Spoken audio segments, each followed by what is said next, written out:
खुलुमबाय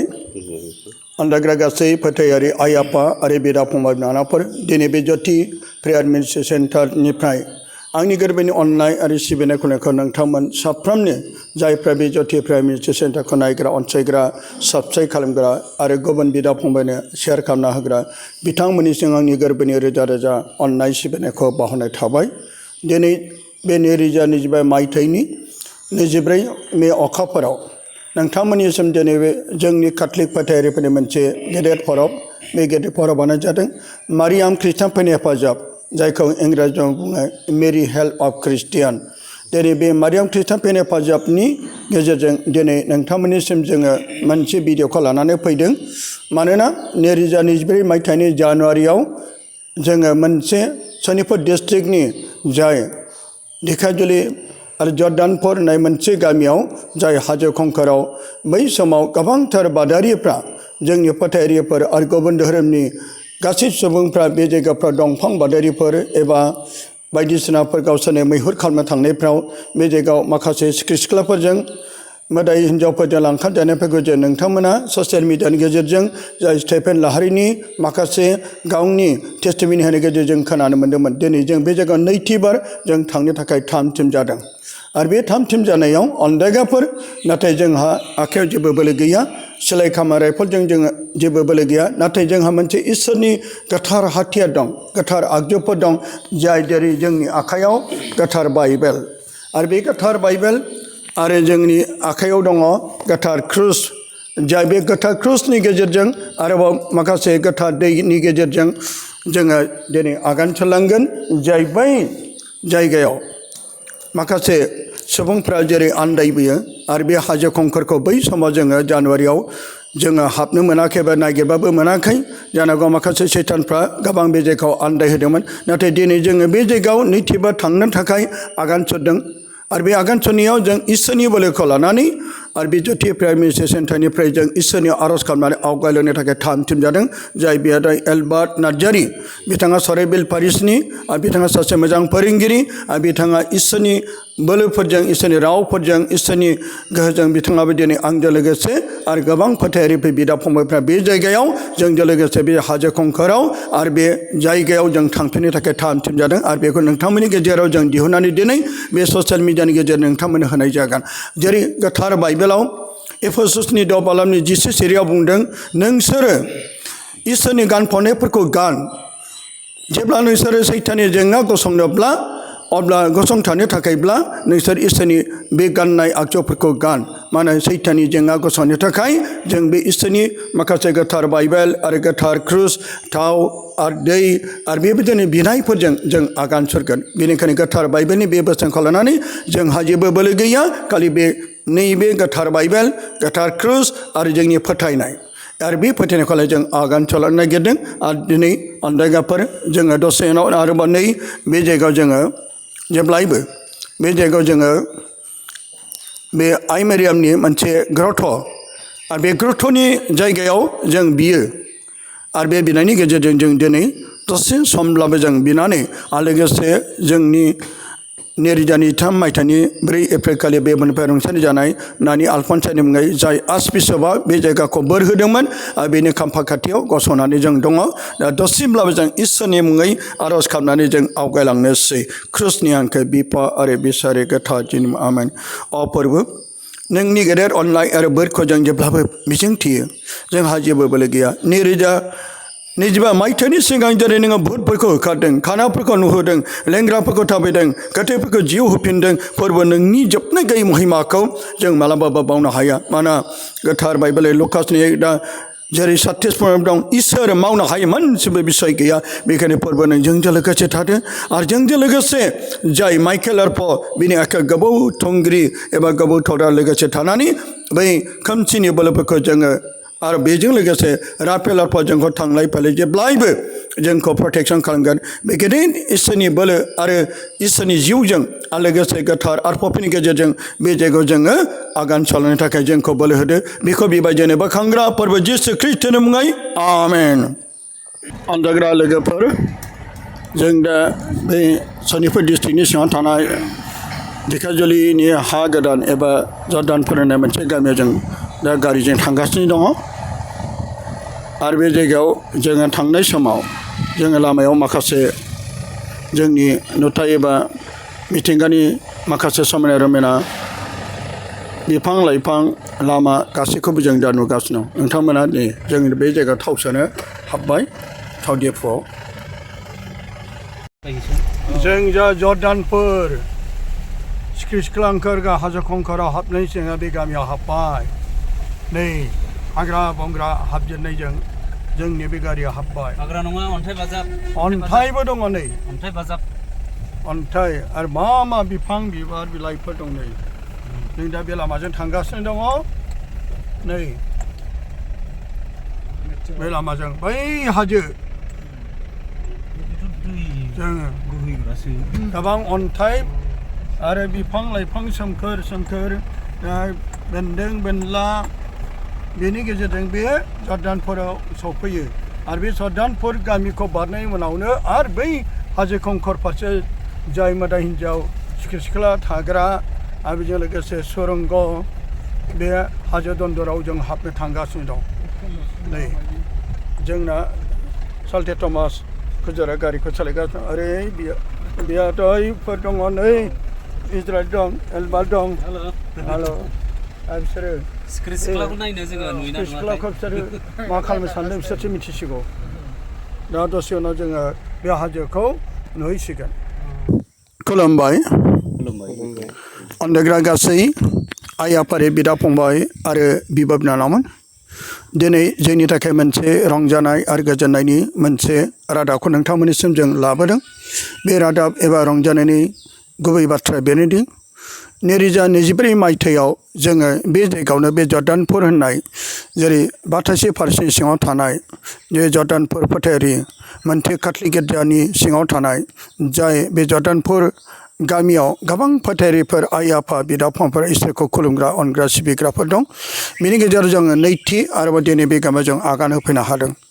जोङो 2024 मायथाइयाव जाय अनजाग्रा मानगोनां स्टेफेन लाहारी बिथांनि सोमोन्दै नोंथांमोना बे ससियेल मिडियानि गेजेरजों नुबाय बिथांखौ माब्रै बै हाजोआव जाय माखासे मोदाय हिन्जाव एबा सिख्रि सिख्लाफोर लांनानै बेखौ सना जासिनाय रां जासिनाय बेनि सोमोन्दै नोंथांमोना बै समाव नुनो मोन्दोंमोन आरो बेखौनो गोबां मानसिफ्रा नैथिबार आरोबाव मोननो एबा खोनासंनो एबा नायनो लुबैनानै गोबां हामलायथिनानै गोबां आंनि गेजेराव आंजों लोगोसे फनफोरनि गेजेरजों एबा माखासे कमेन्टफोरनि गेजेरजों बिथांमोना खावलायहरनायलाय दिनै आरोबाव नोंथांमोननि अननाय फोथायनाय बिनायजों जों बे जायगायाव नुजाफैनो बे खाबुखौ मोनबाय बेखायनो गिबियावनो आफा इसोरखौ हामबाय होयो दा अनजाग्रा जोंनि स्टेफेन लाहारी लोगोसे आरोबाव बिथांखौ आङो दिनै बे जायगायाव नुजाफैनो खाबुखौ मोननायनि गेजेरजों बिथांनाव आरोबाव बे मोगा मोगि लानायनि गेजेरजों आरोबाव दिनै माबायदि बै समाव जाथाय जानायनि उनाव दिनै माबायदि बिथांनि गेजेराव मोजां फिथाइखौ मोनखो बेखौसो दिनै नोंथांमोननो थाखाय मोगा मोगिखौ लानाय जागोन दा गिबियावनो बिथांखौ इसोरनि मुङै गोजोननायखौ लाग्रोबाय गोजोनथोंसै आरो लोगोसे जोंनि गेजेराव जाय अनजाग्रा एलबार्ट नार्जारी दहाय जों ओंखारजेननायावनो न'निफ्राय ओंखारजेननायावनो बिथांजों लोगोसे जोङो नोंथांमोना माखासे बाथ्राखौ मिथिदों दा जों इसोरनि अननायजों जों मोजाङै सफैबाय अनजाग्रा आलासि जाय एलबार्ट नार्जारी जाय फोरोंगिरि आरो मोजां इसोरनि फोथायस्ला सासे इसोरनि रावफोरखौबो बुंनो गेजेराव बेगर फोनाग्रा बिथांखौबो फोरबोनि मुङै गोजोननायखौ लाग्रोबाय गोजोन्थों दा बे समाव आङो नोंथांमोननिसिम अनजाग्रा स्टेफेन लाहारीनियाव माखासे सोंनाय एबा मोगा मोगि गेजेरजों सोंनो थाखाय आं आखायाव लाबाय आदसा अनजाग्रा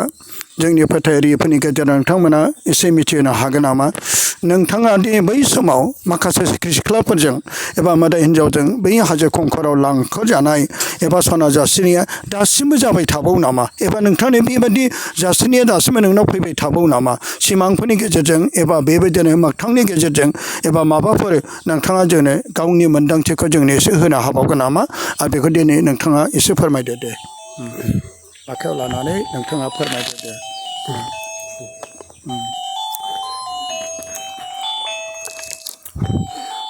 खुलुमबाय गिबियावनो आं सोरजिगिरि आफा इसोरखौ हामबाय होयो आरो दिनै आदा दैमालु आरो फंबाय एलबार्ट आंनि बे जर्डानपुर मण्डलियाव नुजाफैनानै आंनि जारिमिनखौ गुदिनिफ्राय जोबनायसिमहालागै फिननायखौ लाफिननो थाखाय फैफिननाय जादों आरो दा बेयाव आं गोसोआव थानायखिनिखौ आं नोंथांमोननि गेजेराव खिन्थानोसै थ' जागायजेननायावथ' माखासेखौ नुखाबाय थ' दा आदा दैमालुमोननि सिगाङाव दा आं जि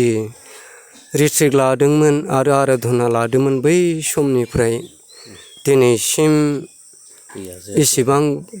गैथ'ला आरो बे समनिफ्रायनो आं बहुद एसे रेहाय मोनबाय दा बे रेहाय मोननायनि गेजेरजोंनो आं इसोरनियाव आर'ज खालामनायजों दा आंनि देहायाव बेबायदि साफिनाया बहुद खम आरो ओरैनो बोसोराव खेबफा खेबनैया सिमांजों मालाबा नुजाफैयो आरो फैनायालाय सम सम आं जेब्ला माने दुखुजों सिन्थाजों थायोब्लानो माने सिमां नुजाफैयो आरो माने बेबायदि बाथ्रा बुंफैयो मानो नोङो बेबायदि सिन्था खालामबाय थायो मानो नों बिदि दुखु खालामबाय थानो दरखार बेफोरखौ जालदाब गारनानै फैदो जोंनाव गोजोननाया जोंनाव मेरला दं समायना रमायना जोंनावनो दंजोबखायो बेखौ सिन्था खालामनो दरखार गैया होननानै बुरखायफैयो आरो नाथाय अखानायै आं सिरि मोनब्लासो आंनाव इसोरनि अननायजों आंहा सिन्थाया फैफिनो बे गासैबो मोदायनि फावथिना दान्दिसेनि रंजानायनि थाखाय थाखा फैसा धोन दौलत जासिनानै बुरखायो नाथाय जिउनि थाखाय गोजोननाय गैया थ' बे जाथाया माने बोसोराव खेबसे खेबसे जाबाय थायो आरो टेनसनाव थाब्ला थ' दा बेसेबांखिनियाव आं समाव बाराद्राय जायोब्ला आं रायजोफोरखौ खनफा खननै गिर्जा लिङो आरो न'आवबो आं आर'ज खालामनाय नाथाय दा बेफोर एसे जानलांनायनि उनावबो दा आं सुगार बेमाराव एसे आंखौ नासयफिननाय जाबाय आं सुगार बेमारावनो दा बोसोरनै जाबावनोसै बिराद नासय होफिनबाय आंखौ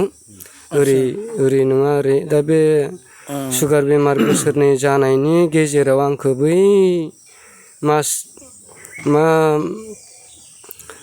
जानुवारि फेब्रुवारि मार्च एप्रिलनि बे माबा गुड फ्राइडे माबा जानाय समाव सालिसा समाव ख्रिस्टमासआ जाफुबाय थानाय समाव आंनावनो एसे झटका नांफैफिनबाय थादोंमोन आरो आं गिर्जा हाबनो गोसो गैलामोन दुखुजों आं ओंखायनो सम समाव गिर्जाया बे ख्रिस्टमासआ खालामनाय समाव थंब्लेट ओंखारना फैनो गोनां जादों सहायनो हाया थाबथानो हाया उसुखुथु गोजोननो होमबाबो आं एकदम जिखिनि हायो बेखौ धैर्य हमनानै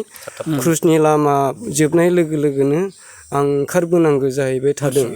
बेबायदिनो दा रायजोफ्राथ' मिथिया नालाय आंखौ माने गिर्जाखौ नेग्लेक्ट खालामना ओंखारबोदोंबो साननो हागौ नाथाय आं देहानि असैज्यखौ लानानै क्रुसनि लामा खालामनाय समाव माने जोबलांना गारना फैनाङो आरो नोंनि देहानि माने नोङो डायबेटिस एबा सुगार बेमाराव गोग्लैनानै दा नोङो गले गलेनो हासुनो ओंखारनाय बेमारा नोंनाव फैबाय जायनि थाखाय नोंनि बे दुखुखौ खायसे मिथिया जानो हागौ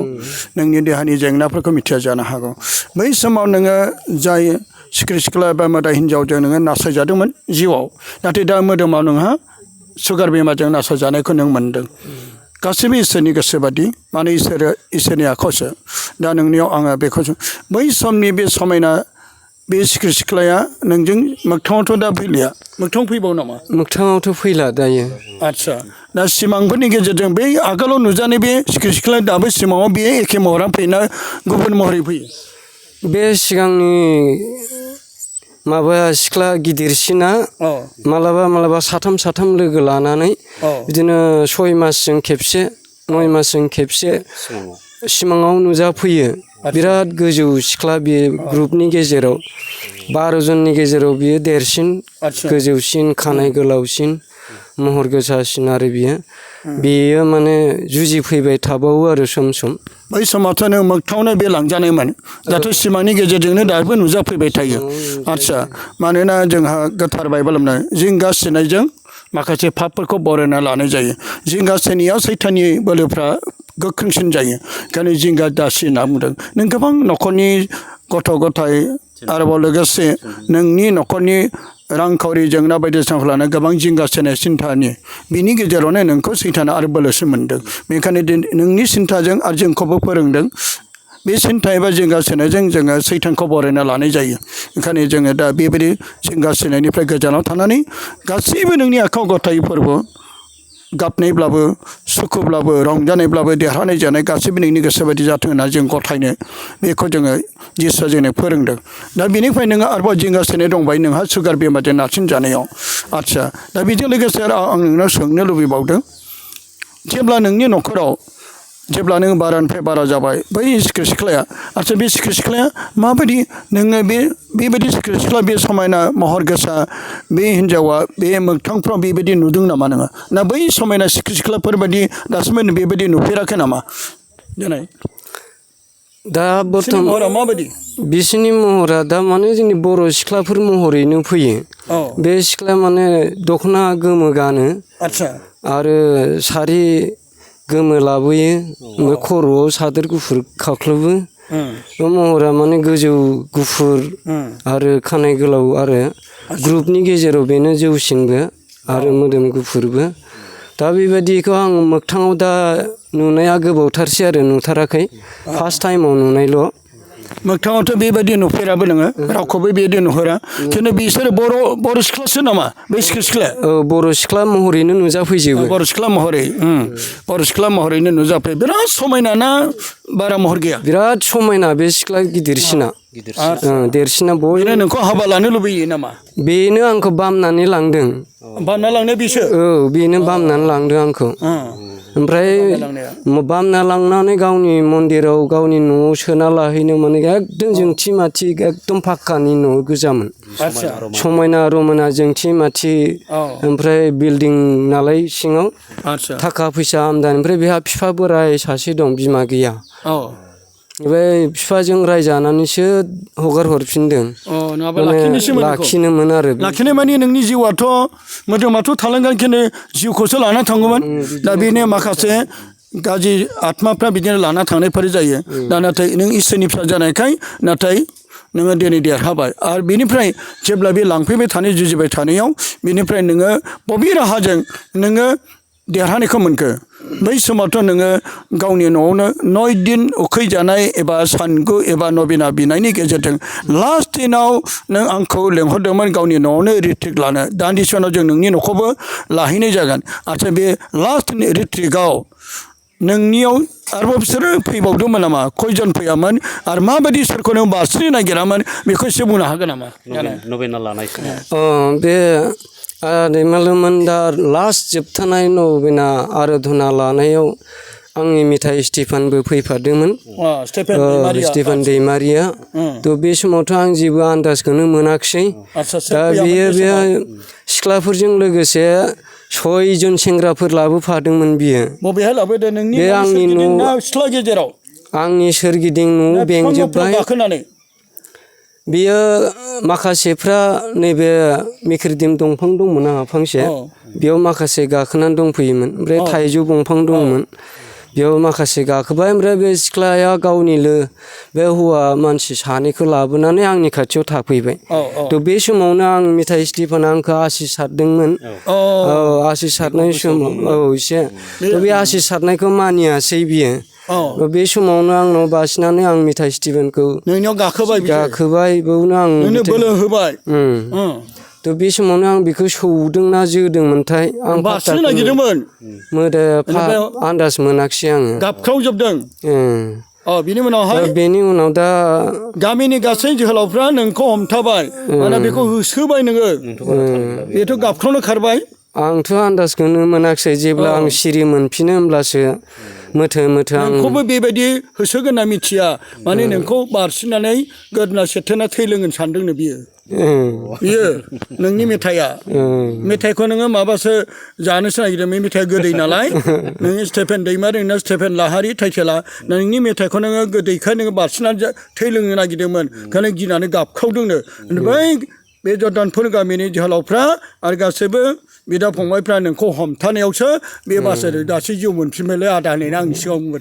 गावखौ बारसिनना थैलोगोन सानदोंमोननो नों बारसिनमारगौमोन नामा बे थाल गैला आरो आं जेबो थालखौनो बै मोनाखिसै माखासे गाज्रिफ्रा नोंजों लोगो लाफानायाव नों बेखौ बारसिन माना बियो दै आसि सारदोंमोन नों मोजां जाथों होननाया नाथाय बियो बै गाज्रिया नोंनाव हाबनानै नों बिसोर हामजानाय मोनाखै जोंखौ माने दै आसि सारगोन बेनिखायनो नोंनियाव हाबनानै बोलोफोराबाय नोंनि आखाइ आथिंखौ बिसोर बाहायबाय बाहायना बेखौ बारसिन बेबो हास्लाबलामोन खारस्लाबनो बियो स्टेफेन दैमारिया नोंना लाहारि बेना दैमारि खारनो हास्लाबलामोनथ' आरो बेबो बेसरा दा माखासे बोलोफ्रा बे आसिस सारनायजोंसो माखासेया खारफिनलांनानै गारनानै थांदों नङाबाथ' बे बेसेबांखिनि हमथानाय खिनियाबो बिसोरबो हमथानो हानाय नंलामोन मानोना बे समाव दै आसिसजोंसो बै माखासे बिसोर खारफिनबाय नङाबा बे 10-12 जनब्लाबो हमथानो हानाय नङामोन मानोना बे बोलोआ बिसोरनाव दङ सैतानावबो बोलोआबो दं बेखायनो बे मानसिनि बोलोआबो जेबो हानाय नङामोन नाथाय बै इसोरनि बोलोआ बबे बे इसोरनि आगजुआ जेरै एफेससनि 10 बालामनि 10 सेरायाव दं नोंसोरो जेब्ला इसोरनि गान फावनायफोरखौ गान अब्ला सैताननि जेंना जुजिनायफोरनिफ्राय नोंसोर खायदा खालामनायनिफ्राय नोंसोरो गसंथानो हागोन होननानै जेरै गोथार पाउलुसा एफेसासनो हरनाय लाइजामनि गेजेरजों 10 बालामनि 10 सेराव बे बाथ्राखौनो बेनिखायनो बे दै गोथार एबा दै आसिसजों जेब्ला नोंनाव सारो अब्लासो बिसोरनि बोलोफ्रा खमायलांदों आरो नङाब्ला बिसोर 12 जन 10 जनब्लाबो बिसोर बै समावथ' हाजो कंगनिफ्राय नोंखौ लाबोना फैनायावथ' बिसोर उरायजोबदों दा खेबसे बुकडाउन खालामा नोङो बे फार्स्ट हमजेननाय जारिमिनावथ' बिराद उनावसो आं मिथिनानै बिराद दुखु मोननाय जादों आरोना आंखौ बिथिं 6 जन हमदों ओरै 6 जन हमदों 12 जन बे सेरसासि हमथाबाबो गासिखौबो फिनज्राब गारहरजोब्बाय आं अन्थायाव खुग्लुब नोंनि बे बिसोर गाखोआब्ला बे सिख्ला एबा मोदा हिनजावफ्रा गाखोआबाथ' नों बिदि 10-12 जन हाया बिदि आंखौथ' दानाख्लायनो हानाय नङा ना नोङो हागोन हानाय नङा ना खिन्थु बै गाखोयोब्ला आंबोथ' उरायगोन दा माने सिनेमाफ्राव जेरै उरायनाय बायदि बिसिनि बोलोआ माने बिराद माने माबा दं आरो गुन गोनां नालाय बिरनाय आरो महिमा गोनां मानसिनि बोलोआ जेबो नङा बिसोरनो सहाया अब्ला बे संसाराव सैतानाबो दंमारो ना सैताना दंमारो सैतान मानोना जोङो मिथिनो मोन्दों जेरै नुजाहोनायनि 12 इदियानिफ्राय जोङो जाय माइकेल आर्प आरो लोगोसे जाय लुसिफारजों जुद्ध नांनानै माइकेल आर्पनि गेजेरजों बे लुसिफारा जोख्लायहरजादों बेखायनो बे सैताना दङ जेरै ओंखारलांनायनि बिसयदावबो जोङो बे सैतानफोरखौ नोंसोर इसोर होननानै दा खुलुमनांदों ओंखायनो जोंनि इसोरा बोलोगोरा इसोर बे बोलोजों नों दिनैसिम बै समाव जाय जाथाया जादोंमोन बिनि उनावहाय नोङो दा बेबायदि नोंनियाव नासयनाय आरो बेबायदि सैताननि बोलोफ्रा नोंनाव दाथ' बिदि गैलिया बिदि गैथ'ला दायो अब्ला सोर इसोरा नोंखौ बासायखो इसोरनि अननायजोंनो आं दा बर्थमान थांनानै दङ मोजाङै दं दा बेबायदि सिगांनि बायदि जाफिनथाराखै आरो बिराद मोजाङै दा बर्थमान दा बेखौनो मिथिनो फैदों बै सिगांनि बायदि जाथाया जाबाय नायो ना एबा दासिमबो सिरि सिरि न'आव जाबावो नामा बेखौ दिनै जोङो सुबुंनि गेजेराव ससियेल मिडियानि गेजेरजों मिथिनो थाखाय नोंथांनिसिम सफैदों दा जोबोर गोजोननाय मोनबाय दा बेजों लोगोसे जाय अनजाग्रा बिदै एलबाराबो बियो माखासे सोंनो गोनां बाथ्रा दं बे एसे नोंनाव सोंनाय जासिगोन नों अननानै सोंदो गोजोननाय थाबाय फार्स्ट भिडिअखौ जेब्ला नुदोंमोन आं बे जुटि प्रेयार मिनिस्ट्रिनि दारै जेब्ला आदैया होदोंमोन आरोना बे समनिफ्रायनो आं बे आदाखौ बिराद नायनो गोसोखामोन आरो आङो ओमफ्राय थांनाय बोसोरावमोन नामा बे भिडिअआ बे हगारनाया बे आदानिखौ ओमफ्राय 2025 जों फैदों आं बे जायगायावहाय 2011आवसो फैदोंमोन ओमफ्राय आं सानबाय थादोंमोन जेब्ला बे भिडिअखौ नुनानै आं गैयाबाबो 14 बोसोरनि उनाव दिनै बे जायगायाव फिन खेबसे फैबावबाय आरो ओमफ्राय बेनि सिगां माने बे भिडिअखौ जेब्ला नुदों बे आदानि बिसय आरो सिख्रि सिख्ला होमबाथ' दुनियाव माने थामारो आरोना सैतानाबो बेबायदि आं सानबाय थादों ओमफ्राय बे आदाखौ आं बिराद नायनो लुबैदोंमोन आरोना ओंखायनो गोरबोजों हामबायनो आदाखौ दिनै नुफैबाय आफा इसोरा दिनै बेयाव दैदेननानै लाबोबाय दा किसुमान आं मिन्थिनो लुबैनाया बेनो आरो दा आदानिफ्राय नोंसोर गोबां मिन्थिबाय जे सैतानाबो दं आरो जोबनो गैयै इसोरनि बोराबो बे आदानियाव दङ आरो बे आदाया सायख'जानाय बेखायसो बेबायदि सैनो गोनां जादों ओंखायनो आदानि थाखायबो अननानै बेनो अनुरद खालामबाय आंनिफ्राय आरो ज्योति प्रेयार मिनिस्टारनिफ्राय खारन आदाया दहाय फोरमायखादों जे माने सुगार बेमार ना सैतानाबो ओरै हायाबा ओरै नाजायो ओरै हायाबा ओरै नाजानो नागिरो बेखायनो आदानि थाखाय अननानै प्रेयार खालामनायाबो गाहाम आरो दा आं आदानिफ्राय बेखौल' मिन्थिनो लुबैदोंमोन जे आदाया हमनानै ला दुखुजोंनो बिदि टेनसनजोंनो थाबाय थायोब्ला बै गाज्रिया फैनो नागिरो बेखौहाय बे आदाया फोरमायदों बेखायनो आंनिफ्राय बेखौल' अनुरद जे अननानै दहाय आदै दैमालुबो बुंदों जे माने बेबायदि टेनसनाव थायोब्ला सैतानखौ बरायनाय बायदि जायो होननानै दा बे आदानिफ्रायबो आं बेखौ फोरमान मोनबाय आरोना ओमफ्राय आच्चा आदाया हमनानै दा बे जायगायाव जे जायगायाव नोंखौ बेबायदि नासयदोंमोन आदाया बे जायगायाव मालाबा थांबावगोन बेफोरबायदि सानफ्लांबायदों नामा आदा नोङो बे जायगायाव बे हाजो खंखराव थांबावगोन नामा दाथ' बिदि थांनायथ' थांखि गैया बिदि थांनायथ' गैया आरो गैनाया ओमफ्राय बोसोराव खेबसे जोङो बर'दिन बायबाय बायबा माने पिकनिकफोर जानो ओंखारो नालाय बे बिथिं पिकनिक जानायफ्राव थांफाबायनो लुबैयो आरो गोसोआव होमब्लाबो दा बे जायगासिम मोनहैबा एसे खर' बुगा बुगा सुगाव सुगाव दरसि दरसि मोनहैयो आरो बिसिम फैफिनगोन नामा बिदिबो सानो बिदि सानफ्लांबाय थाहैयो आरो दा ओरैनोथ' माबायाव थांफेरा आरो थांनोबो गोसो जाला बै समनि दंफां बादारि महरै दंफां दाननो बिदि थांनायथ' गैथ'वा बिदि थांनो माने दंफांनि खामानिखौनो गारस्राथारबाय आङो दंफां बाननाय दंफां हाहैनाय हाग्रायाव हाबनायखौनो गारस्राथारनाय जाबाय आं बेबायदि जाथाय जाबाय थानायनि थाखायनो दा न'आवनो जा एसे खेथि बाथि मावो बेजोंनो सोलियोमोन आं सिगां बिराद कम्फु गेलेयोमोन नालाय आं मार्शियेल दङमोन मार्शियेल दा आं स्पेसियेल कर्स लानानै ब्लेक बेल्टआव दंमोन आं ब्लेक बेल्टआव दं आं होमबा आंनि इसोरनि अननायनि नेरसोनखौ आं दा गुदिनिफ्राय खिथानो सानदों बे जर्दानपुरा हादान सिफाय जेननायाव आंहा आइ मारियानि मुरथि दंमोन ओमफ्राय बे आदै सिरिला बेयो आंनो बिनानै होलांनाय आइ मारियानि मुरथि दंमोन बे मुरथिखौ लानानै आं बे सफाय जिङाव थाफैजेनदोंमोन बे समाव ब्लकखौनो दानाखैमोन आरो बेनिफ्राय बे ब्लक दाननो फैनाय देवानिफ्रा रायजोफोरखौ लानानै आंनि केम्पआवनो मिटिं खालामफैदों ओमफ्राय आं बेयावनो गिर्जाखौ खालामजेननाय जादों जोंनि काथलिक मण्डलिनिफ्राय रावबो हिन्दुनिफ्राय नङा सोरबा लुथार बाप्टिस्टनिफ्राय नङा आं काथलिकनि साखिखौ काथलिक मण्डलिनि साखिखौ आं बेयावनो बे दैसा सिङावनो खालामजेननाय जादों आं बे दैसा जिङाव थाफैबा सप्तासे जाबायमोन आं हारसिं फिसा फिसाखौ लाना फैनानै बे समाव रावबो गैया रावबो खाथियाव गैथ'वामोन असे न'आ बहामोन अरिजिनेल न'आ आंनि असे आंनि जोनोम जायगायाथ' उदालगुरि आमलायगुरियावनोमोन उदालगुरि आंनि जोनोम जायगाया आमलायगुरियावनो ओमफ्राय दा बिनिफ्राय आइ आफामोना बनगुरुङाव थांदों बे बनगुरुंनिफ्राय एकदम जयसिटियाव थांबाय दा जयसिटिनिफ्राय डाइरेक्ट बेयाव खारबोबाय आरो गोबाव जारिमिनखौथ' बुंला आङो सर्टकाटै बेयाव फैनानै दा आइ आफामोना बेयावनो थैजोबलांबाय बे जर्दानपुरावनो थैजोब्बाय ओमफ्राय दा आंनि गुबै थांखिया बे जर्दानपुरनि नामखौ आंनो आफा इसोरा सासे बोराय महर जानानै सिमाङाव दर्शन होफैदों बेनिफ्रायसो बे जर्दानपुर मुंखौ दोननो होदों आं दोनदों दा बे जर्दानपुरखौ आं जेब्ला गोसोआव लाबाय थानानै माला फोरमायनो हागोन बेखौ गोसोआव सानबाय थानायनि सप्तासेनि उनाव सागुलि जाहारा मण्डलिया थेर'गर बिसोरो खेबसेनो जमा फैबाय दा बेनि उनावसो गिर्जाया बेवहाय आंनि केम्पआवनो खालामबाय थादों दा बेनिफ्रायनो बे मुंखौ बिसोरखौ लानानै आं जर्दानपुर नामखौ प्रकास खालामबाय ओमफ्राय फोरमायनानै होबाय दे इसोरा आंनो बे जर्दानपुर नामखौ दोननो होदों नोंसोरो मोजां मोनो ना मोना खुसि जायोना जायानो थ' गासिबो रायजोफ्रालाय फसन जाबाय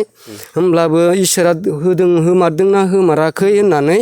लटारि गेलेहोबाय बिदि जाबावबाय लटारि गेलेहोनानै 3 गथ'फोरनो 3 स्टेपसिम लटारि खननो होदों ओमफ्राय जाय खेबथाम थिखांनांगौ थ' 3 स्टेपसिम सासे गथ'आनो बे जर्दानखौनो 3 स्टेप मोनबाय थादों होमब्ला बेखौ नोंनि दोननायजोंबो जायाखै खिन्थु बे बे इसोरनिफ्राय होनाय बे खनखांनानै मा मोनो औ बे गथ'नियाव खनथाम बे औ बे बेखौ खेबसे बोखाङा दा बेखौहाय बेखौ खनथाम बोखांदों थ्रि सिराम बे जर्दानफोरा बे जर्दानफुरानो दा बिनिफ्राय रावबो नामबा बेवहाय आं डाइरेक्ट जाबाय इसोरा दोननो होनायखायसो आंनि गोसोआव बुंनो होदों आरो आं इसोरनि बाथ्राया नंमारगौना नंमारा होननानैनो आं बे लटारिखौ गेलेहोदों आरो फोरमान मोनबाय होमबा नंमा बे इसोरासो थोनदों बेखौ रावबो सोलायनो हाया होननानै दा बे दिननिफ्राय जोंनि बे जर्दानपुर नामा थादों आरो मण्डलिखौ आं बेयाव देवानिफोरजों रायलायनानै बुंदों जे जों काथलिक मण्डलि न'बेसे फैयो नोंसोरो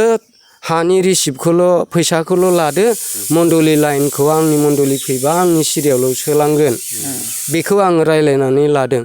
थ' बे दिननिफ्रायनो आं रायजोनि बे गिर्जा न' लुनो हाखौबो बे देवानिफोरनिफ्राय रायलायनानै बिनानै लाखादों खनानै लाबाय बे गिर्जा न'खौ दा रायजोआ मोजाङै दा गिर्जा न' लुनानै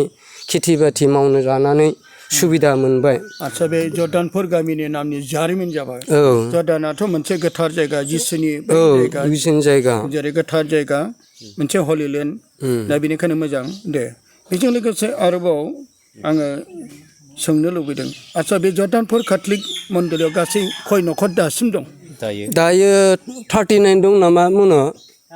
39 नामा 39 बा 40 43 सिगां 45 दंमोन दा माखासे गुबुनावबो थांबाय माखासे गुबुनावबो थांबाय आरो 39 40 नि गेजेराव बे फोथायरि आइ आफाफ्रा दं। दा बिनि गेजेराव दा नोंथांनिफ्राय बे जारिमिनखौसो मिथिनो मोनबाय गिबियाव न'खरसे दंमोन आरो गासै गिबिथाराव मात्र माबाल' दंमोन 29 घरल' दंमोन माने बे 13 घरा सागुलि जाहारनिफ्राय फैनाय ओमफ्राय खाथि खाला गुबुन गुबुननिफ्राय फैनायजों 29 घरसो दंमोन आरो जों बारायबाय आरो बिनिफ्राय माबाफोर सोंबावनोब्ला दसे उनाव जों बिथांनि न'खौ जों थांगोन बिथांनि न'आव बै समाव बैयो सिख्लाफ्रा फैनानै बे बबे बिफाङाव गाखोना थाफैबावा आरो बे न'आव माबोरै जोङो न' बिना लाया बेखौबो एसे दा जोङो बिथाङा जे माबाफोर सोंबावनोबा सोंबावदो दे फिन खेबसे आं जेखौ डाउट मोनबाय थादोंमोन सानबाय थादोंमोन जे गोरबोआव आदसा बे भुट पेटा बे सिख्रि सिख्लाफ्रा जे बे आदाखौ मानो दिगदार होबाय थादों आं सानबाय थादों बे निस्सय बे आदाया सायख'जानायसो बियो इसोरजों सायख'जानाय आं दा बे आदानिफ्राय आं दा खोनालायबाय मिथियामोन आङो दा आदाया गावनो फोरमायबाय बे जे जर्दानपुर जायगाखौ इसोरा बेनो सोबनायदों सिमांनि दारै आरो दा खोनानो मोनबाय जे खेबखांलायनो मोन्दों साथाम गथ' माबा बे मोनसेयानो गथ'फोर खेबखांनायफ्रा नायोब्ला बे जर्दानपुरानो खेबथाम मोना आरो खेबथाम आं सानबाय थादोंमोन माने बे आदाया माबा मोनसे इसोरनि मोजां खामानि मावदों दां बेखायसो सैतानफ्रा बेखौ सैयाखै नासयबाय थानो मोजां मोन्दों बेखौ आदाया माबा मोनसे इसोरनि सायख'जानाय आं बेबायदि सानदोंमोन आरोना दा मिन्थिबाय आं नै आदानिफ्राय बेखायनो आदाया गोसो बायनो नाङा नों जे दा बेबायदि खस्थ' मोन्दों होननानै इसोरा नोंखौ जथेस्थ' अनो बेखायसो नोंखौ सैतानाबो माने नासयनो माने खोख्लैनो हागौबा बेफोरबायदि सानदों आरोना आदाया गोसो बायनो नाङा आं माने समाव बिदिनो दुखु मोननाय जायो आरो माने न'आव बिदा फंबायफोर नार्भास नालाय जाथि खुरमा गैया अब्लाबो आं गोसो हमथानानै बे माबाखौ दैसा जिंनिफ्रायनो आं फालक बिबानखौ 10 बोसोर मावबाय बेयाव आरो बे 10 बोसोरसिम आरो बे जागायजेननायनिफ्राय आं बे हादान ओनसोलाव 26टा मण्डलियाव आं आराधना गिदिङोमोन आरो बे आराधना गिदिंनायनि जुगेदियैनो आं बे मण्डलिखौ मिसामारि फारिसआव रेजिस्ट्रेसन खालामदों बे रेजिस्ट्रेसन जानायनिफ्रायसो गथ' गथायनि बाप्तिस्मा सादि साक्रामेन्ट एरलांबाय थानाय सुबिदाखौ लाबोदों आं बिनिफ्राय फादार सिलभेरिस दङमोन मिसामारियाव बिनिफ्राय ट्रान्सफार खालामनानै धेकियाजुलियाव हरदों बेयाव आलफन्स फादार दङमोन दा बे मिसामारियाव दानस्लायना हरबाय आरो ओमफ्राय बे माबानिफ्राय धेकियाजुलिनिफ्राय लासै लासै जोंनो जन मुलासिरा फादारनि सहाय हेफाजाबजों दा जों बाथासियाव फारिसमु मोनबाय दे फादार मासिदास मन्दुआ गोबां हेंथा होदोंमोन दा बिनि खेथ्रआव अब्लाबो माखासे बाथ्राफोरखौ दोनथ'नानैब्लाबो दा जोंहा माथियास हास्ताया फादारा जागायजेननायनिफ्राय आं दा बाथासियावबो बोसोरनैसो आं फालकखौ मावबावदों फारिसआवबो दा बिनिफ्राय आंनि गियानफ्रा मोनहास'जोबा आरो बैसोआबो इसेबां मैल्यबान गैजोबा साननानै आं गोरों गोराफोरनो मावथोंसै होननानै आं हगारना होनाय जादों दाबो आरो बे हायाव आं दा एफआरसि सेक्रेटारियावनो दङ दाबो बेनिफ्राय मोनसे गेदेर थांखि आं दंबावो माने आं बेमफाथि दामो नालाय बे बेमफाथि दामनायखौबो आंनो इसोरा बोलो होदों जे बोसोरारि बर'दिन रंजाथाइ फोरबोफोराव फरबफोरखौ उत्सबै लाखिनांगौ गथ' गथाय बोराय बेन्थ' सेंग्रा सिख्ला रुजु रुमु फरबखौ गम्भीरै लाखिबाय था साखाथि फाखाथि खोमसि संसारिफोर दङ नालाय बिसोरो रंजानायखौ नुयोब्ला खुसिखौ नुयोब्ला खौसेथिखौ नुयोब्ला बिसोरबो जाहाथे सानसे इसोरनि अननायखौ मोनदाङो बे हिसाबै आं बे बेमफाथि दामनाय थांखिखौबो गेदेर मिजिं लानानै आं दासिमबो बेमफाथिखौ दामो आरो बे पार्टिया दाबो दं नामा दाबो दङ थैयाखैना थैयाखै थारमाने गामिनिफ्राय बारा गैला होमबाबो आं गामियाव आंनो गार्जेन मेनेजारा बिथिंनि पार्टिखौ लानानैबाबो आङो दामो सिफुं पार्टि ना बेंक पार्टि बेन पार्टि आच्छा बे बेंक पार्टिखौ नोंसोर भारा गायो ना अनलि नोंसोर ओरैनो प्रग्रामफोर फरबफोर एबा ख्रिस्टमास एबा हाबा प्रसेसनफ्रावल' बाहायो नामा मारिया जात्रायावबो आङो दामो बर'दिनावबो दामो बेनिफ्राय गोजान गोजान जायगायाव जेसेबां हाबानि प्रग्रामफोर इनभाइट खालामो लिंहरो बेयावबो थाङो जोङो बेयाव माने डिमान्ड थायो नालाय दाम दर खालामलायनानै मिलायनानै थाङो फिराखाथायाव थांबाय गुवाहाटियाव थांबाय गहपुर थांबाय लखिमपुर थांबाय ओमफ्राय बे ढेकियाजुलि ओनसोलाव सानसेयाव बिदिनो 10-15 हाजार ग्रुपनि सानसेनि हाजिरा थायो आरो सासे माने प्लेयाराव अबावबा फिल्डआव माने 2000 करि हाजिरा होयो आङो सानसेयाव दा बेबायदि हिसाबै दा आं जेनथेनबाबो आं दा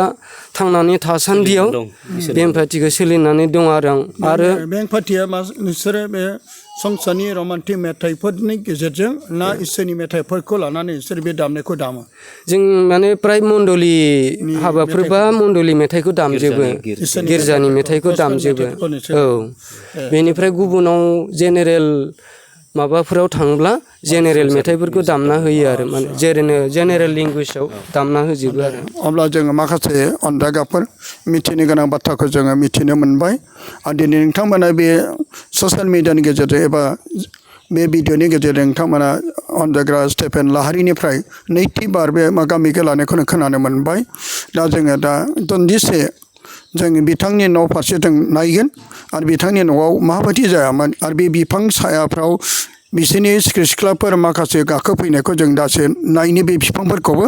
आरो बेनि उनावहाय जों दान्दिसे उनाव बै सुरंगआव बे सुरंगखौ जों दिनै नायनो थांगोन नुमारगोन ना नुमारा बे हाजो दन्दराव जों बिथांनि बै हाजो थिखिनियाव लांजानायखौ जों बिसिमबो थांनो जोंहा बोलो गैयाबो जानांगौ बिसिम सहैनांगौ गोबां बै अरुणाचल जानो हाजोआवसो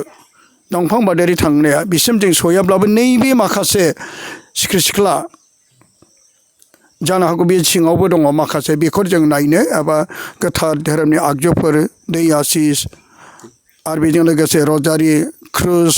बाइबेलखौ लानानै जों बे सिङाव हाबनो थांगासिनो दं दा ओमफ्राय फैदो अनदागाफोर बे समाव जोङो बिथांनि न' फारसे जों नायदिनि